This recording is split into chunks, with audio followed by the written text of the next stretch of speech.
যে আমার নিষ্পাপ সন্তান, সে তো কোনো অপরাধ করি নাই, আমার অপরাধের কারণে আমার সন্তান, আমি কুলাঙ্গার বাবু, আমার সন্তানকে আমি বাঁচাইতে পারলাম না, আমার বাবা বাচ্চার সাথে জড়িত ছিল না।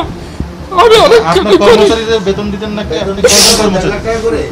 কাঁচামালগুলো আপনি কোত্থেকে নিয়ে আসতেন? এটা বাংলাদেশে হাজার হাজার কোটি কোটি অ্যাভেলেবেল। এটা বাংলাদেশে আমরা এটা তৈরি করি অবৈধ, কিন্তু এর যে সরঞ্জাম যেগুলো সবই বৈধ কাজের জন্য, কোনোটা অবৈধ কাজের জন্য না। এই বাংলা টাকাটাও যেভাবে বানায়, ইন্ডিয়ান রুপিটা ওইভাবে বানায়। ইন্ডিয়ান রুপিটা রাজশাহীর লোকের কাছে বিক্রি করে, রাজশাহীর লোকে নিয়ে কোথায় বিক্রি করে সেটা আমি বলতে পারবো না। রাজশাহী থেকে কি একজনই আসতো? একজন আসতো। তো আপনারা এই যে কাজগুলো করতেছেন, বিক্রি করে কি হবে? ইজ্জত মান যাত্রা যার গেছে, এখন ভয় করে কি হবে? এই যে আপনারা মিডিয়ায় দেখাচ্ছেন সারা বিশ্বে, খালি বাংলাদেশ না, সারা বিশ্বের মানুষ দেখতেছে। আমি আজ বাদে কালকে বাইরে আসবো, আমার আরও 5 জন দেখবে, চিনবে, তাহলে আমার শরম রেখে কী হবে? আমার পাশার কাপড় তো উঠেই গেছে, তাহলে আমার শরম রেখে কোনো লাভ নাই। আচ্ছা, তাহলে এখন বের হয়ে এখন সিদ্ধান্ত দিতে পারবো না, আবার তো এটা বলতে পারবো না আমি এখন কি করবো, ভালো হবো না এ করবো, আমি কিচ্ছু বলতে পারবো না। আমি বেঁচে থাকবো না মরে যাবো তারও তো কোনো নিশ্চয়তা নাই। আমি বেঁচে থাকবো না মরে যাবো তার কোনো নিশ্চয়তা আছে? আমি বের হতে যেখানে আমার একটা কিডনি নষ্ট, আমার পাও ভাঙা, আমার হাত ভাঙা, আমার মেরুদণ্ড 3টা হাড্ডি ক্ষয়। কেন আপনার হাতটা ভাঙছে? হাতটা ভেঙেছে না, এই যে গেছে কোরবান পড়ে যেয়ে পা ভেঙে গেছে, এই যে হাতটা ভাঙা, আমার ডান কিডনিটা টোটাল নষ্ট। আমি বেঁচে থাকবো না মরে যাবো তার কোনো গ্যারান্টি আছে? আমি বেরোনোর কথা আমি কীভাবে বলবো? আমার 3টা সন্তান, এই যে আমার নিষ্পাপ সন্তান, সে তো কোনো অপরাধ করি নাই, আমার অপরাধের কারণে আমার সন্তান, আমি কুলাঙ্গার বাবু, আমার সন্তানকে আমি বাঁচাইতে পারলাম না, আমার বাবা বাচ্চার সাথে জড়িত ছিল না। আমি অনেক বেতন দিতেন নাকি? কাশীপুর কেন্দ্রীয় কারাগারে গেছিলাম। আমার হাজবেন্ড তখনও ভিতরে ছিল।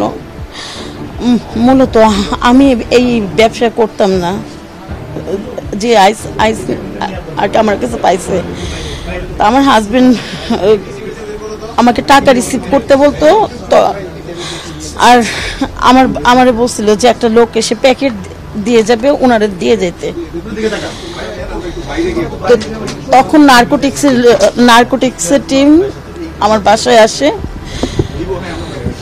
ও যা পার পাইছে ওই।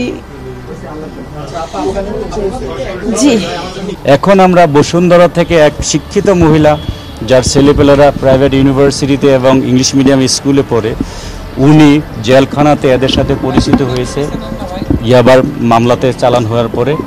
এখন সে ঈদ উপলক্ষে অনেক দিন ধরে তাদের কাছ থেকে জাল টাকা কিনতে যাচ্ছিল, তাকে ট্র্যাক ডাউন করে করে করে করে আমরা এদেরকে গ্রেপ্তার করলাম। আপনারা দেখেছেন এখানে জাল টাকা তৈরি করার জন্য সকল রকমের উপকরণ আছে, নিরাপত্তার সুতা, বঙ্গবন্ধুর প্রতিকৃতির জলসাপ থেকে শুরু করে সব এখানে আছে। এবং আমরা তৈরি করা প্রায় 1.5 কোটি জাল টাকা পেয়েছি, যার মধ্যে 200 টাকার নোট, 500 টাকার নোট, 1000 টাকার নোট থাকছে।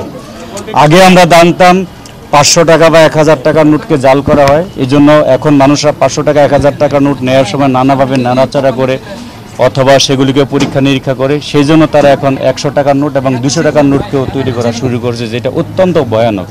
এবং সুতরাং মানুষকে অনেক বেশি সতর্ক হতে হবে। তারা পরীক্ষামূলকভাবে জাল রুপিও তৈরি করার চেষ্টা করেছে, যেগুলিকে তারা সীমান্ত দিয়ে পার্শ্ববর্তী দেশের পাচার করার চেষ্টা করত। তো আমরা বাংলাদেশ কখনই জঙ্গিবাদ বা এরকম জাল মুদ্রার কোনো নিরাপদ আবাসস্থল হবে না, এটা সেফ হবেন না, এটা আমরা বলতে পারি। সুতরাং তারা যেই জায়গাতে থেকেই এরকম অপচেষ্টা চালাবে, ঢাকা মহানগর গোয়েন্দা পুলিশ, বাংলাদেশ পুলিশ, আমরা সচেতনভাবে তাদেরকে গ্রেপ্তার করার জন্য এবং সমুদায় আলামত উদ্ধার করার জন্য চেষ্টা চালাই। তো আমরা অনুরোধ করি এই সমস্ত জিনিস দেখেও এই টাকা পয়সার যারা কাস্টোডিয়ান বাংলাদেশ ব্যাংক, তাদের আরেকটু আন্তরিক হওয়া উচিত। 6 টাকা 9 টাকার একটা মেশিন দিয়ে দায়িত্ব শেষ হয়ে যায় না, সারা বছর ধরেই এইটাকে ধরার জন্য গোয়েন্দা তৎপরতা চালাতে হয়, নানা রকমের মত বিনিময় হয়। ওনারা আরও আন্তরিক হবেন, তাহলে আমরা উৎসাহিত হতে পারি এই কাজগুলো করার জন্য। তা আমরা এদেরকে রিমান্ডে নিয়ে আরও জিজ্ঞাসাবাদ করব, এরা কতগুলো তৈরি করেছিল। যেমন ওনারা এক ভদ্রমহিলার কাছে 50টা বান্ডেল, প্রায় 50 লক্ষ টাকা দিয়েছে মাত্র 15 দিন আগে।